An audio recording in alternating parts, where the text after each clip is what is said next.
ओए भिखारी, देख अपने पैर, चप्पल तक नहीं है तेरे पास। ये मैराथन है, कोई भंडारा नहीं। जा यहाँ से, तेरी औकात नहीं है हमारे साथ दौड़ने की। दौड़ जूतों से नहीं, यहाँ से जिगर से जीती जाती है। और आज मेरा जिगर कह रहा है कि मैं नहीं, मेरी मजबूरी दौड़ेगी। क्या तुमने कभी तपती हुई डामर की सड़क को नंगे पैर छुआ है? वो सड़क जो दोपहर के 2 बजे आग की तरह जलती है। हम में से ज्यादातर लोग उस पर 1 मिनट भी खड़े नहीं हो सकते, लेकिन 12 साल का छोटू उसी सड़क पर दौड़ता नहीं, जीता था। शहर के सबसे पॉश इलाके के बाहर ट्रैफिक सिग्नल पर छोटू गाड़ियों के शीशे साफ करता था। उसका असली नाम क्या था, ये शायद उसे खुद भी याद नहीं था। सब उसे छोटू, ए लड़के या भिखारी कहकर बुलाते थे।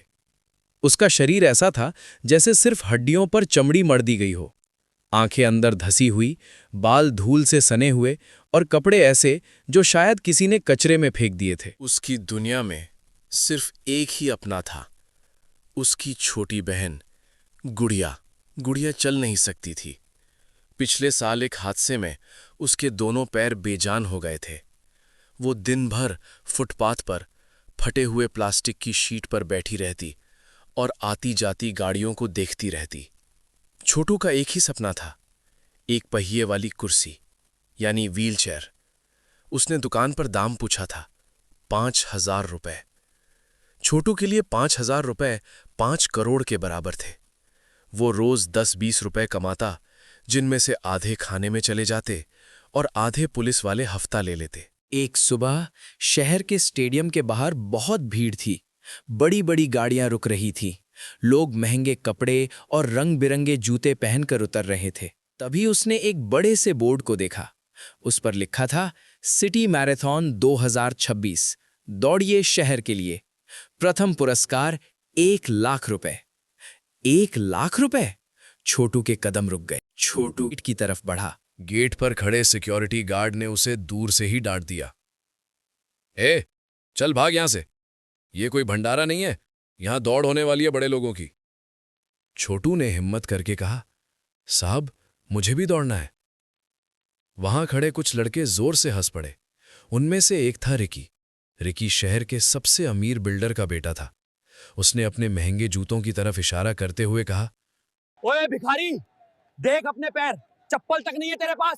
ये मैराथन है, कोई भंडारा नहीं। जा यहाँ से, तेरी औकात नहीं है हमारे साथ दौड़ने की। दौड़ जूतों से नहीं, यहाँ से जिगर से जीती जाती है।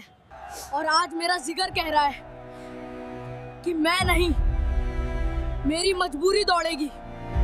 तभी एक बुजुर्ग कोच वहां आए। उन्होंने छोटू की आंखों में वो आग देखी जो अक्सर खिलाड़ियों में भी नहीं होती। उन्होंने गार्ड को इशारा किया, जाने दो इसे, अगर ये दौड़ना चाहता है तो दौड़ ले। सुबह के 8 बज चुके थे। सूरज अब तेज होने लगा था। स्टार्ट लाइन पर 500 लोग खड़े थे। सबके पैरों में ब्रांडेड जूते थे, हाथ में एनर्जी ड्रिंक की बोतलें थीं। सबसे पीछे खड़ा था छोटू, नंगे पैर, फटी हुई बनियान और खाली पेट। उसने पिछली रात से कुछ नहीं खाया था। सीटी बजी और भीड़ भागी। छोटू भी भागा। शुरुआत में सब बहुत तेज थे। रिकी और उसके दोस्त सबसे आगे निकल गए। छोटू धीरे दौड़ रहा था। उसे पता था कि दौड़ लंबी है, 10 किलोमीटर। उसके लिए ये दौड़ नहीं थी, ये गुड़िया के पैरों का सौदा था। पहले 2 किलोमीटर तक सब ठीक था, लेकिन जैसे जैसे सूरज ऊपर चढ़ा, सड़क तवे की तरह गर्म होने लगी। शहर की काली सड़क अब आग उगल रही थी। जिनके पैरों में महंगे जूते थे उन्हें फर्क नहीं पड़ रहा था, लेकिन छोटू के तलवों की खाल जलने लगी थी।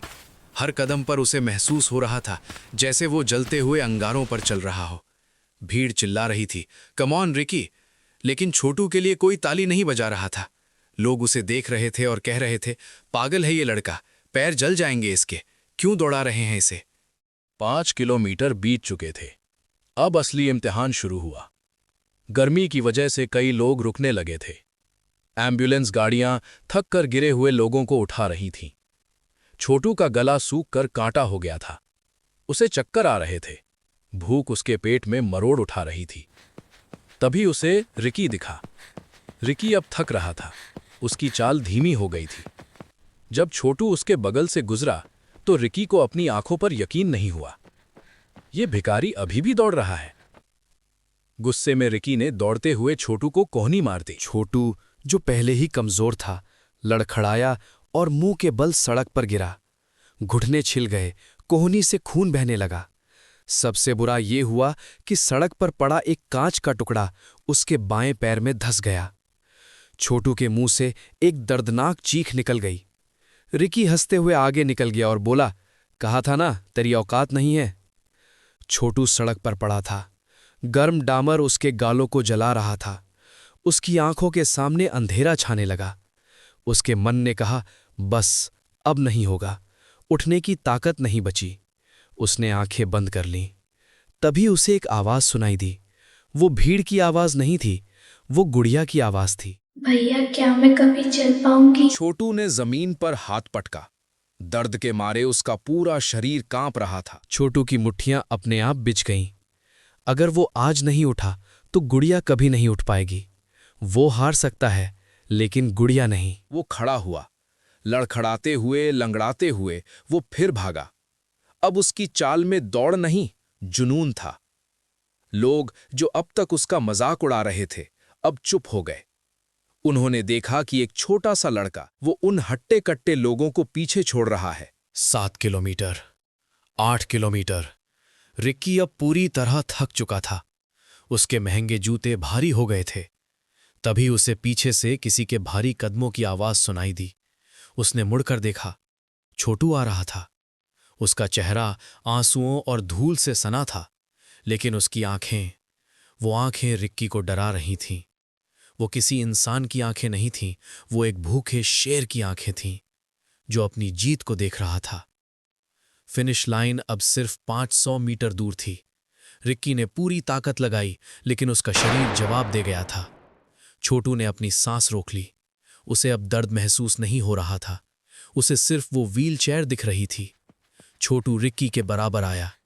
रिक्की ने उसे देखा और पहली बार एक अमीरजादे की आंखों में एक कचरा बीनने वाले के लिए डर दिखा।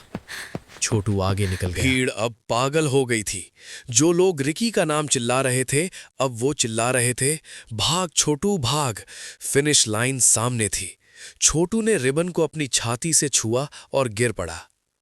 वो जीत गया था। स्टेडियम में सन्नाटा छा गया। फिर तालियों की गड़गड़ाहट से आसमान गूंज उठा। डॉक्टर दौड़कर उसके पास आए। छोटू बेहोश पड़ा था। उसका पैर खून से लथपथ था। जब उसे होश आया तो वो एक स्ट्रेचर पर था। सामने वो बुजुर्ग कोच और आयोजक खड़े थे। कोच की आंखों में आंसू थे। वहां खड़े हर इंसान का दिल पसीज गया। आयोजक ने माइक पर ऐलान किया, आज का विजेता कोई एथलीट नहीं, एक भाई है। छोटू को चेक मिला, 1 लाख रुपए। उसने चेक को सीने से लगा लिया। वो दर्द भूल गया, भूख भूल गया। शाम को जब छोटू वापस उस पेड़ के नीचे पहुंचा तो गुड़िया सो रही थी। छोटू ने उसे जगाया नहीं। वो बस उसके पास बैठ गया और उसके बेजान पैरों को सहलाने लगा। अगले दिन जब ट्रैफिक सिग्नल पर लोग रुके तो उन्होंने देखा कि वो भिखारी लड़का आज भी वहीं खड़ा था, लेकिन आज वो भीख नहीं मांग रहा था। वो एक नई चमचमाती व्हील चेयर को धक्का दे रहा था, जिस पर उसकी बहन बैठी थी और खिलखिलाकर हंस रही थी। गुड़िया के हाथ में एक आइसक्रीम थी और छोटू के चेहरे पर एक ऐसी मुस्कान जो करोड़ों रुपए देकर भी नहीं खरीदी जा सकती। उस दिन शहर ने जाना कि कद बड़ा होने से कोई बड़ा नहीं होता और कपड़े फटे होने से कोई गरीब नहीं होता। सबसे अमीर वो है जिसके पास किसी और के लिए जीने की वजह हो। रिकी के पास महंगे जूते थे, पर छोटू के पास एक वजह थी। और याद रखना दोस्तों, जब वजह बड़ी हो तो नंगे पैर भी लोहे को पिघला सकते हैं। अगर छोटू की इस दौड़ ने आपके दिल को छुआ हो तो कमेंट में सलाम ज़रूर लिखें। ये कहानी हर उस भाई के लिए है जो अपनी बहन के लिए पूरी दुनिया से लड़ सकता है। लाइक करें, शेयर करें और हमारे साथ जुड़े रहें।